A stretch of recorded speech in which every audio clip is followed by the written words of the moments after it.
একদম ছোট থেকে আমরা কি জানি যে ডিএনএর এই যে দ্বিতন্ত্রী কি হয়, ডিএনএ হচ্ছে এরকম দ্বিতন্ত্রী পেঁচানো সিঁড়ির মতো, যার একটা প্রান্ত যদি 5'3' হয়, অপর প্রান্ত কি হবে 3'5'।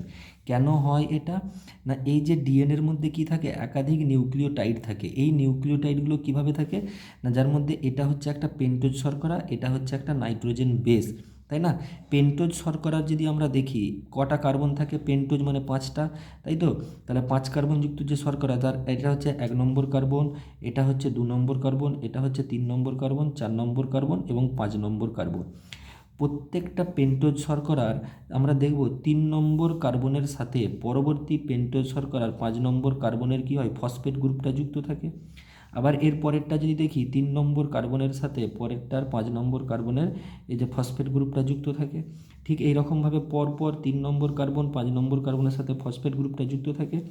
এই রকম স্ট্রাকচারের ক্ষেত্রে দেখব সবার উপরে যে 5 নম্বর কার্বনটা থাকে, এটা কি থাকে না মুক্ত অবস্থায় থাকে। আবার একদম যদি নিচের দিকে দেখি সেক্ষেত্রে আমরা দেখব 3 নম্বর কার্বনটা মুক্ত অবস্থায় থাকে। আবার একই রকমভাবে এখানে যদি দেখি, এখানেও এটার 5 নম্বর কার্বন 3 নম্বর কার্বনের সাথে যুক্ত থাকে, 5 নম্বর কার্বন 3 নম্বর কার্বনের সাথে এরকম ফসফেট গ্রুপ দিয়ে যুক্ত থাকে। এই রকমভাবে যদি আমরা দেখি তাহলে দেখব এর একদম উপরে যে 3 নম্বর কার্বনটা থাকে এটা হচ্ছে মুক্ত অবস্থায় থাকে, আর শেষে যে 5 নম্বর কার্বনটা থাকে এটাও মুক্ত অবস্থায় থাকে। তাই আমরা ডিএনএর ক্ষেত্রে উপরে লিখি 5'3', আর নিচের দিকে লিখি 3'5'। কারণটা কি, এই কার্বনগুলো মুক্ত অবস্থায় থাকে বলে।